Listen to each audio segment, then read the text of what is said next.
Good morning, everybody, and welcome to Fearless. Happy Friday. As we prepare for the weekend, let's open up a conversation around stepping toward the fire, stepping into the fire rather than running from it. We've got an amazing guest today, James Maloney, 40 plus year career in as executive roles in human resource management, senior VP at companies like Paramount and CBS stations, 17 markets and a $1.6 billion revenue, 3,400 employees, big time challenges with people. And the idea of challenges today, the uncertainty that we're surrounded with, it seems like an accelerating pace of change, AI changing everything and people feeling threatened. So how do we handle that in terms of an organizational culture? James is a specialist in strategy and employee and leadership development and strategic alignment, really aligning an organizational culture around a clear purpose, a clear mission, a clear strategy, pulling together, so to speak, which is something I write about and teach. So before we get into our conversation, just a quick uh, promo for Fuel, one of the fastest growing e-learning platforms on the planet, where we are specializing in what we've referred to as mastery learning over memory learning. If you think about learning, and James can comment on this, our current paradigm going through the school systems up through the graduate programs and et cetera, is all about memory, learning from memory. And often people, including myself, step out of a major university into a company and have to relearn almost everything. It's not applied learning; it's more theoretical. Fuel specializes in applied learning, and I use the metaphor of golf. You can study golf by watching videos and reading books and textbooks, and you can think you know how to play golf and not know how to hit the ball at all. And so, what we do with Fuel is we teach you a 9 iron or club, so to speak, and then you practice that club, and then we teach you more clubs in the deck, and so you're immediately applying what you learn. And so that's the name of the game with Fuel. I'm one of a number of esteemed instructors for Fuel. I've got 3 courses myself, Beyond Doubt, Creative Problem Solving, and Leading with Wisdom. I also have an AI twin. So you can get coaching and mentoring from me 24/7 all over the world. Simultaneously, this bot has been downloaded with 40 years of my work, books I've written, hundreds of interviews, hundreds of audios, hundreds of articles I've written. So it's got it's got excellent recall, better than I do, and it's perfectly honest. These twins do not go to the internet for answers. They give you specific answers based on what I have learned over the last 40 years professionally. So it's a pretty amazing use of AI. And I have to tell you, I was a little nervous about AI changing everything up for me. Actually, I was concerned when the COVID hit, and I was traveling all over the world running live events and things like that, and that came to a shutdown. And how do we adapt in these crazy times? I had to learn to do online stuff. I'm still learning, and now this AI bot. Another thing I'll tell you this is when I wrote my business plan 38 years ago to start my company, I didn't imagine any of this. And we've talked about in prior episodes, if you wait until you have full certainty, and James and I will talk about full certainty, if you wait until you have everything figured out, your plans figured out, you never leave the starting gate. It paralyzes you. And I've often said to a number of people that if your what and your why are important enough, what it is you want and why it's important, not just to you, but to the world, the how shows up. The how shows up. So when I started going into consulting, I didn't know how to do it, but I knew what I wanted and I knew why it was important. And the how just continues to show up when you're clear on that. And you've heard me use the metaphor of a GPS system. If you know where you're going, you're going to get sidetracked. That's life. There's going to, it's going to be uncertainty. If you know where you're going, you're going to get rerouted and you're going to correct and you're going to keep moving forward. And everything that looks like a mistake is just adding to your bucket of wisdom. You don't learn wisdom from a textbook or in a classroom. You learn wisdom from experience. And so we've got James Maloney today with all kinds of experience. Welcome, James. Thank you for sharing your wisdom with our audience. Thank you, John. It's really great to be here. It's an honor to be here, especially with someone as accomplished as you, author, keynote speaker, consultant, change agent. I don't know where to stop.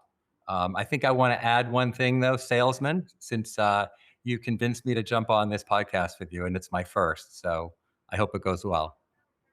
Yeah, we'll talk about stepping into the fire, or walking into the fire, or walking into the podcast. By the way, that's another thing for me. I mean, I've been a guest on hundreds of interviews and podcasts, but I've never actually hosted one until late last year, and now I have three different podcasts, including this Fearless on Fridays. And again, that's the house showing up. I'm learning as we speak. And that's another critical success factor for anyone listening is lifelong learning. No matter how great you are, and you can see this in the music industry, the sports industry, of course, uh, in the business world, every great leader has a great coach. It's just as simple as that. And nothing is ever accomplished alone. Even sports that seem like it's a solo thing, a singles tennis match, a swimming race that isn't a relay, doesn't matter. Everyone's got a coach, everyone's got teammates of some sort, and there's a collective nature to it. So when I call it a constituency for change, when I go into an organization to lead a change event, I never think that I'm going to do anything alone. And so we pull together, we get aligned strategically. We'll talk more about that, and we get things done. So running Kaizen events all over the world without knowing the language the country I'm in, without knowing the people I start with, it can be a little intimidating. But so how does that work? Well, I step into it with trust in the process and the methodology, the change methodology that I use and teach, and the fact that we've got really bright people that want to make good change. And so we do it. We make it happen. And the more we practice that, it's like getting on stage to give a speech. It terrifies a lot of people, but the more you do it, the more experienced you are. Some of the Hall of Fame speakers we've had on this show, they don't blink. They don't blink. It's they can speak in their sleep. And now James can pretty much tell you all you need to know about strategy and aligning executive teams and human resources teams and really building a culture of performance. But he's made some changes in his career. And James, I wanted you to comment that a defining moment for you and what you learned from it and what did you see that other people didn't see? Can you comment on that just a little bit? Sure. And you're right. There have been a few defining moments, but I'll focus on one that I think is very relevant. I guess one of the most defining decisions I made in my career was to leave a very stable AAA rated insurance company. Back during the financial crisis, it was one that really came through that without having to lay off a single employee. We had no exposure to the mortgage backed securities, and it was really a great place to be. To join AIG when it was 92% owned by the US government. In the public conversation at the time, it was widely seen as a symbol of everything that had gone wrong during the crisis. I'm not sure that's an appropriate designation, but clearly in the public view, that's how it was seen. When I think about it on paper, it probably didn't make much sense. I was leaving stability to walk into an organization that was under enormous scrutiny, that was still trying to rebuild trust with employees, clients, regulators, the American public. I mean, the American public was funding the company and saved them from bankruptcy. People around me thought I was crazy. My boss at the time, who I have the greatest respect for and still talk to, when I walked into his office to resign and tell him where, he sat down with that look of like, what's the punchline? I had colleagues and people that I've worked with for many years that were supportive, but questioned me in a good way, and even family members. I mean, my mother told me she was didn't want to tell her girlfriends at coffee that I was going to work for AIG. They were seen as the enemy. And look, there was definitely some hesitation, and honestly, even for me, a little bit of embarrassment attached to AIG in that moment. because it was so public. You know, the company employees were being accosted on the streets and the subways. We had to take AIG branding off of our security badges that allow people access into the building. But I would say, in part, that's what really drew me to it. I saw it as an opportunity to rebuild something that really mattered, not just maintain something that was working. I was bored in my job. This was a challenge that I hadn't experienced before. I think I said to someone, I'm going to have an opportunity to make an impact in an organization. And when the stories are told at the end of the day about the success, and I believed it would be successful, I can say I was part of that.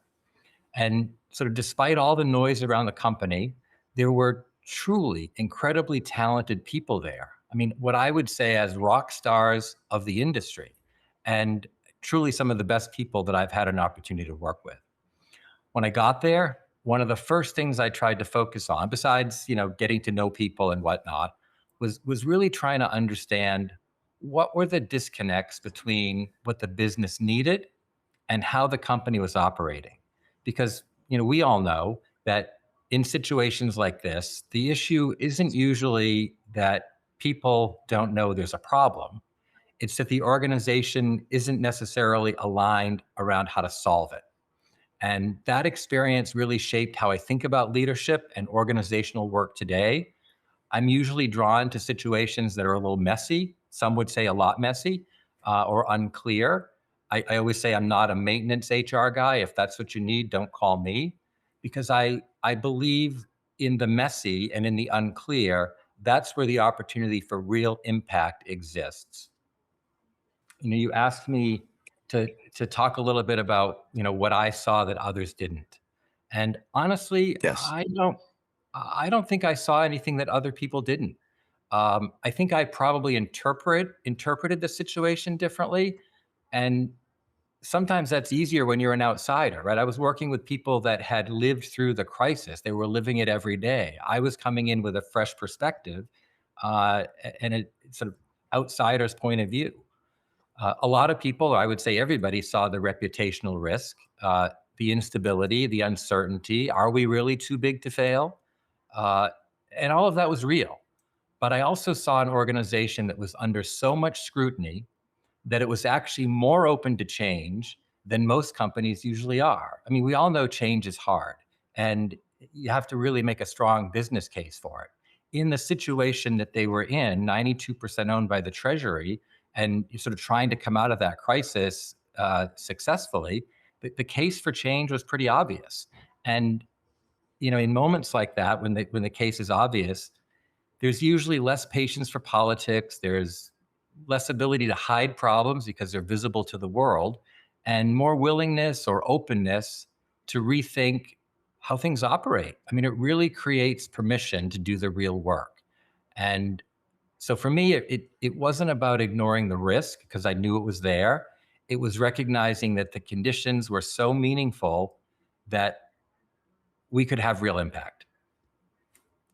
Yeah, you used the word risk, and of course, that's a huge component to whether we make a move or not. And so, how do you distinguish? How do you see risk in terms of making a change versus not making the change? How do you look at that?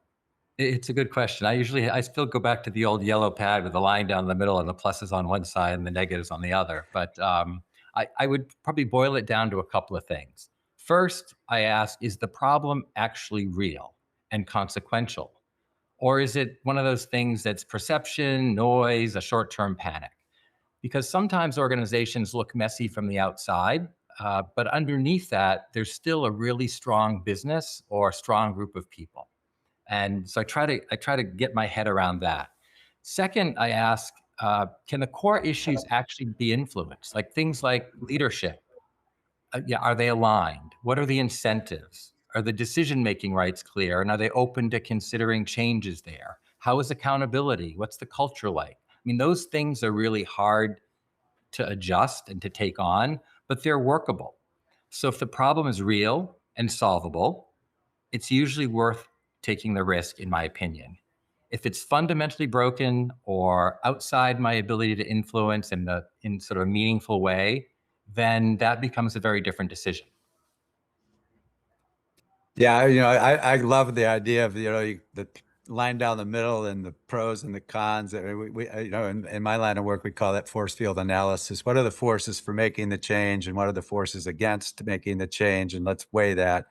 But I also teach in one of my courses, the FMEA, the failure mode effect analysis, which is a tool I use in every Kaizen event, every change event. And the FMEA in a simple way is just as a team, we're saying, we make this change, what could go wrong?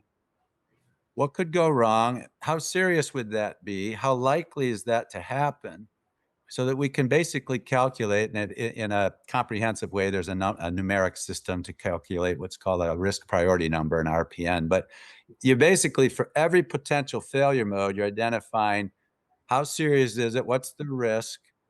And then what I also do is, we'll come up with, okay, countermeasures for everything that we think can go wrong. We'll come up with what can we do to make sure it doesn't go wrong, what we just simply call countermeasures. But then we'll also say, what's the risk of not making the change? Let's look at both sides like you do. And often what happens, and we're as a team pitching this to senior leadership about making some pretty radical changes in policy and organization design and things like that.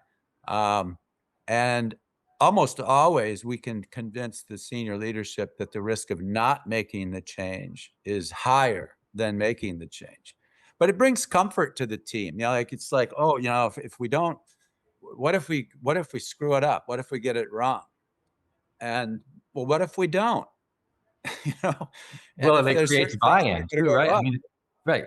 For people to go through the change process, which we all know is hard, you've got to have some buy-in to accept, what is that case for change? Oh yeah. So in all of this, James, walking into that fire, people saying, yeah, but we've talked about the yeah, buts before. And, almost looks like you're making a foolish decision to some people. What's that whole experience taught you? Would you, if you could summarize that?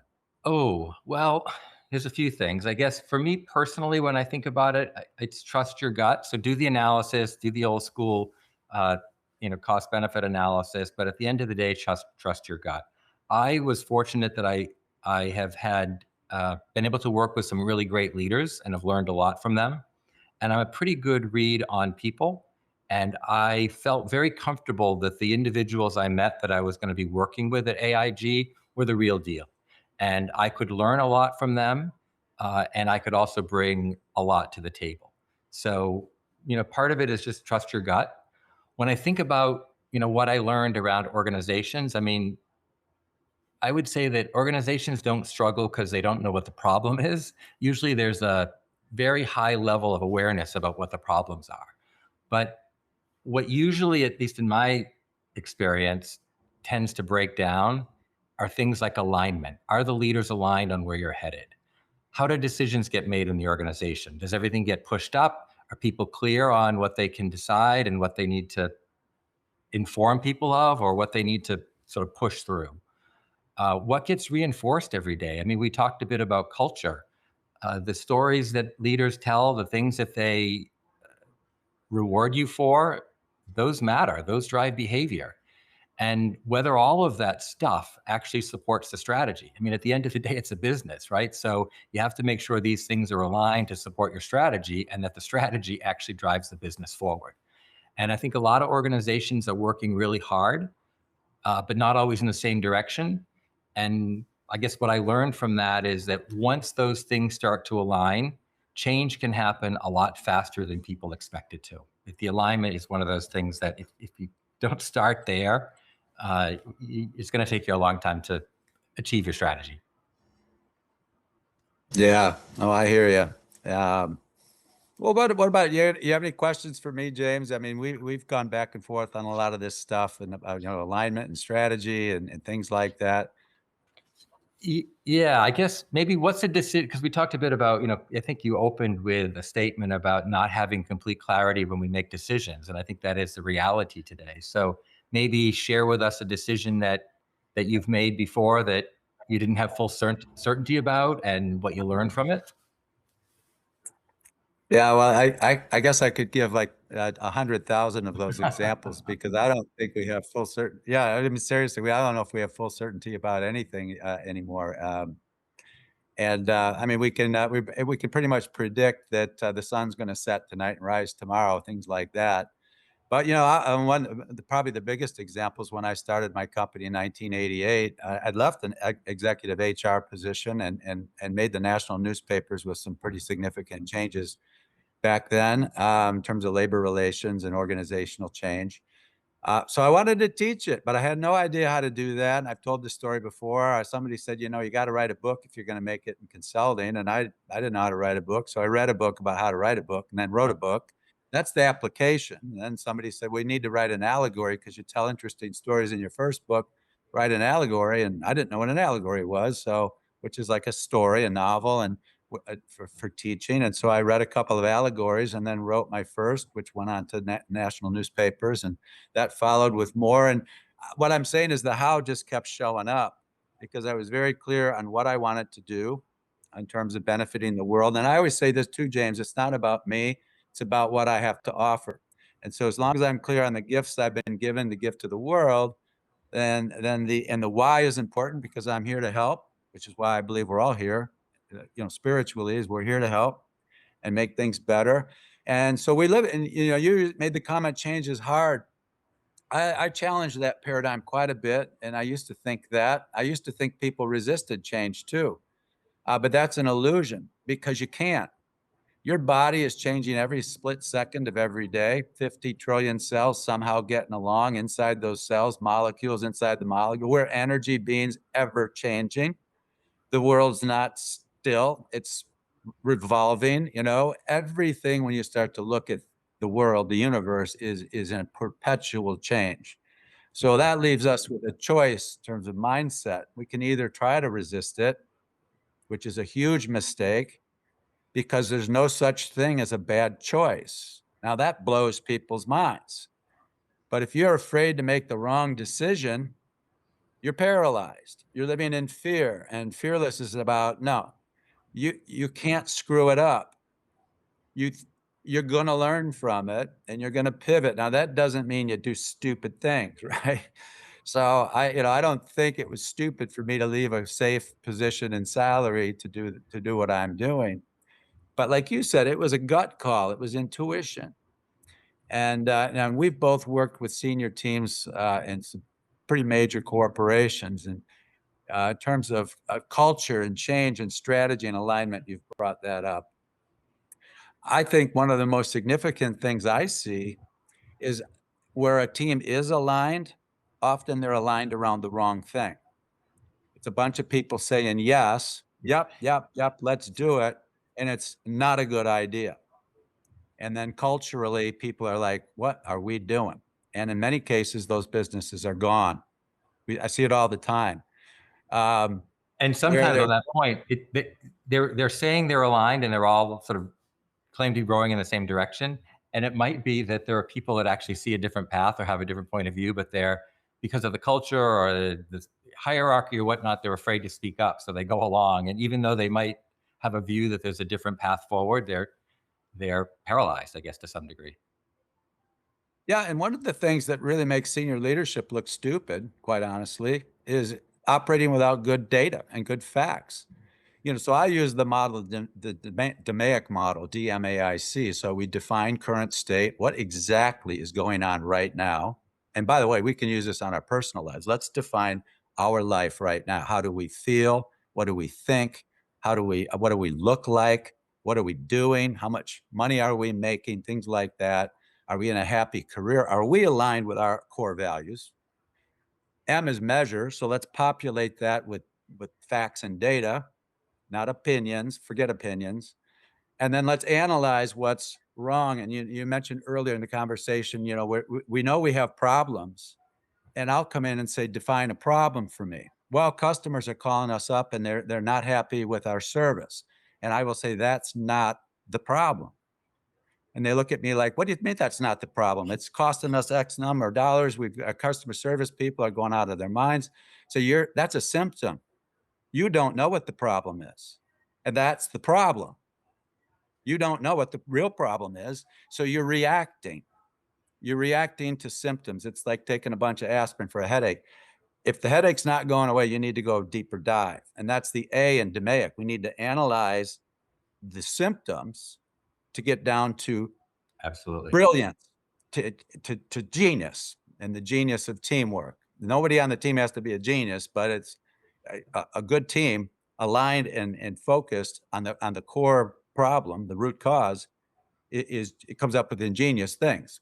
So that's where we go. And then the I in DMAIC historically has been improved. Let's make things better, better, better, better. But what I've also identified is there are organizations making things better that should be eliminated. Why are we making this process better? It's obsolete. Let's get rid of it. Why would we optimize a meeting that we shouldn't even be having? Why should we optimize a report that we should delete? We don't need this report anymore. Okay. Just really, really archaic things. So I use innovate for the I more than anything. Let's eliminate everything we can. Let's optimize what's left that we need to do. And let's ask who's in the best position to do this. Because a lot of managers are getting in their own way Right. by not delegating effectively. And a lot of that's ego and control issues. That's what I see. So I mean, I go deep dive, and then the C in DMAIC is control. Once we've come up with a brilliant solution, let's lock it in. With measurement, with alignment on incentives, with standardized work, with things like that. And that's where I've been able to make a huge difference in my career with executive teams. And by the way, if the executive team doesn't understand this and buy in, I don't waste my time with the company. You know that, right?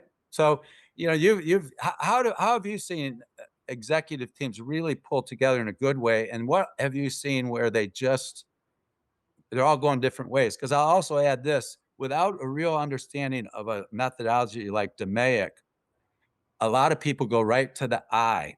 There's a problem, which is really a symptom, and they say, "Here's what we should do." And somebody else says, "I don't agree with that. I think we should do this." And somebody else says, "I don't agree. I think we should do this." And you're immediately in conflict. You're not aligned, and you don't even know what the problem is. I see that as just a major, major issue going on these days with organizations that are, in many cases, on their way out. Well, I think to that point, what do I see? People may call themselves a leadership team, but are they really a team, right? So you played sports, you understand what it's like to be on a team. And, what team do you play for? They might say, I'm part of the executive team. I also lead the finance function, so I'm part of that team. But at the end of the day, what team are you really on? And it goes back to that sort of form, storm, norm, perform, right? You have to make sure that you're in the trenches. You trust the person next to you has your back. You have their back. You're all heading in the same direction. You're going to talk about the ugly stuff. You're going to be transparent with it. And you're going to win together or you're going to lose together. And I think often when teams aren't effective, it's because they aren't really a team as we would define it, a healthy team, right? They haven't fought with each other. I can remember some of the most effective teams I've been on. I would be on a Zoom call and Philip would say to me like, "What was that?" It's like, "No, it's just a team meeting." It's like violent disagreement, but with respect, right? It was, you felt free to be able to voice your point. And then once a decision was taken, whether it was a unanimous decision, consensus, the boss made it, you all aligned around it and you headed forward. And I think that's lacking often. Yeah, and I mentioned the FMEA earlier. I think it's a critical tool, the failure mode and effect analysis, because in a leadership role, it's simply saying to a team of people or a group of people that you're leading, um, push back. Tell me what's wrong with this idea. Push back. You're asking for conflict, so to speak, rather than a bunch of yes people going, "Okay, let's do it," without really giving it serious thought and analysis. That And you to me, need to the have a safe analysis environment piece. for people to do that, right? I mean, I have to be able to tell my team, push back. I don't know all the answers. Like, we're heading down a path, and you think I'm wrong, and you have a different perspective. If you don't share it, we're all in trouble. But I have to create the kind of culture environment that people can say that and not feel that they're gonna, lose their job or not get their bonus or whatever that happens to be. It has to be a safe place. Yeah, when I'm running Kaizen events and I've got these teams, I'm saying you're about to tell the C-suite of a multi-billion-dollar global company that their baby's ugly because you've done the analysis. I use that metaphor. I'll say, here's what's important to remember. Do not say the baby's ugly. Even if it is, which we know it is with facts, you can't say that because now you just created a whole new problem. So Right. how do we do that? And here's how we do it. And I'll just use this little metaphor. I'll say, okay, um, and I don't speak. I'm the director behind the scenes, so to speak. But the team takes turns. The team members presenting to the senior leadership on the current state, the DMAIC model, the analysis, the root cause, things like that. But when we're talking about things that are factually wrong, we've got, we're taking 10 days to do something that should take 10 minutes. Okay, we've got a defect rate of 25%. We're not even close to 3 sigma versus 6 sigma, things like that. We're reporting live from Palm Beach, Florida. Here are the facts. It's taken us 14.2 miles to make a vitamin tablet. That's a fact. And that's a client. That was a former client of mine. It's taken us 184 days from start to finish to make a vitamin tablet. That's a fact. We've got $300 million of raw material in our warehouse it turns twice a year. That's cash tied up. Fact, fact, fact, fact. And if the leadership team says, that's not possible, I can't believe that. I said, well, prove us wrong. Right. And I had one guy say one time, well, I will. There's just no way that can be accurate. And he came back the next day and he goes, you're right. And we knew we were right because we got the data from his people.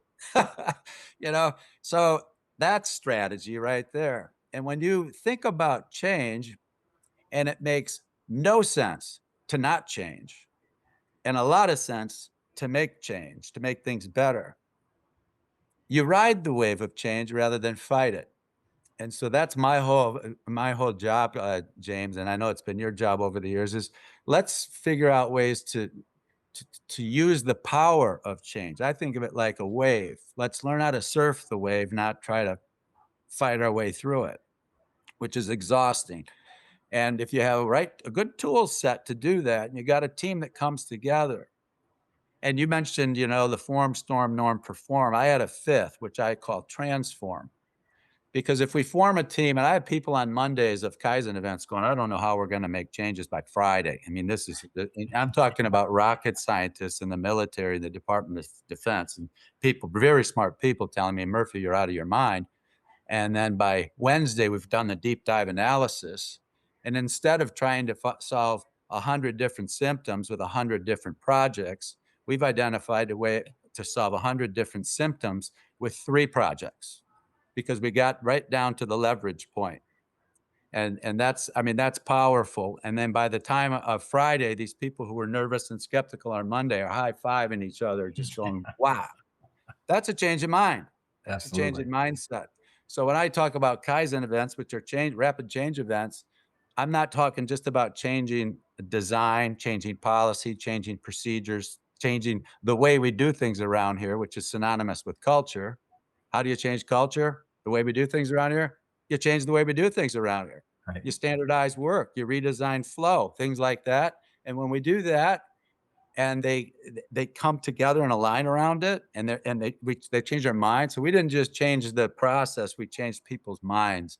That's powerful stuff, and I know you've done well with that, James. Any final closing comments, James? Just Yeah, I take mean, away from the audience. sure. At the beginning, you made some reference to the uncertainty that we're facing today and how we deal with that. And I know AI is something that's on all of our minds, and for many, it's a big scary thing, and people worry that it's going to significantly change their job, take their job. And how do we walk through the fire today with something like AI? And I guess for me, I think it looks a lot less dramatic than we imagine.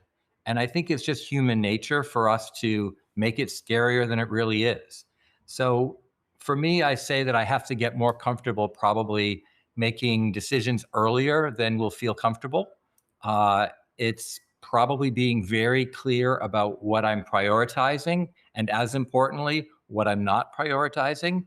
That that we can't wait for certainty. And you touched on this before. I mean, AI is moving so quickly that you got to take some action, right? Clarity usually doesn't come first, it comes from movement. And we're going to learn by doing, much like as you were referencing into your first job out of college. So I guess I would finalize it by saying, walking toward the fire today is less about one big bold move and more about, I guess, consistently choosing action over perfection. And then align the organization behind those decisions so that people are all headed in the same direction. Yeah, I love it. In fact, one of the mantras we use in the Kaizen events is better, not best. And that takes a little I like that. pressure off people because we got to make it perfect. I'm like, no, we don't. It's not But you perfect worry about now. It all the won't be things that perfect could by, go wrong. yeah, Let's it get it won't be perfect 80% by right. Friday. Yeah, Absolutely right. it's not perfect now. It won't be And perfect by Friday. So just let's just be sure it's better than it is today. And part agreed. of that whole continuous improvement journey, and uh, and build momentum. Because once we start getting momentum, because we're making positive changes, and people are pulling together and they're excited. One of the measures I have is at the end of a Kaizen event, how many people want to do another one? And incidentally, I think I'm in over 30 years, I've never done a Kaizen event where we didn't come out of the Kaizen event with three more in mind. Oh, we should, here are several other areas we should look at because we're tripping all over ourselves. And that momentum is powerful stuff culturally. And yeah, it's just great stuff. Um, well, James, thank you so much for sharing your Thank you. insights and your wisdom. I mean, you and I could talk for probably for days on a lot of this stuff. So maybe we'll get you back on the show. Um, Next week, I've got Brian Byro coming back, Hall of Fame speaker. Brian's just an amazing guy. And he was on the show actually earlier in February, and he's and hundreds of views from his interviews. He's just a wonderful guy and a great motivational, inspirational speaker, particularly around the topic of change and dealing and working your way through fear. And like James, while walking toward the fire, I'll just leave you with this thought: fire's not a bad thing. It's neutral like any other tool. It's like a hammer. You can use it destructively, you can use it constructively. Fire can be dangerous. We had Mark Tabbitt on the show just a couple of weeks ago where everything he owned went up in flames in the Palisades fire. Mm. And he rebounded from that in a most inspiring way. But I'm the kind of guy that likes to sit around a campfire at night. All right. There's a lot we can do with fire. So whether it's AI or anything else, uh, I advise people, let's figure out the best way to use it intelligently, which is the very thing I'm trying to do. So if you like, you get a 7-day free trial with my AI twin. Go to myfuel.io and click on me as an instructor and play with it. Just click live and ask my bot anything you want and see what I have to tell you. It's got better recall than I do, and it's perfectly honest.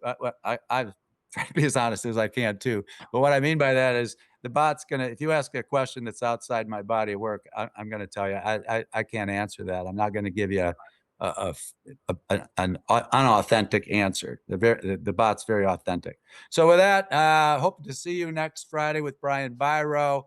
And again, James, thank you so much. Thank What you. a great show.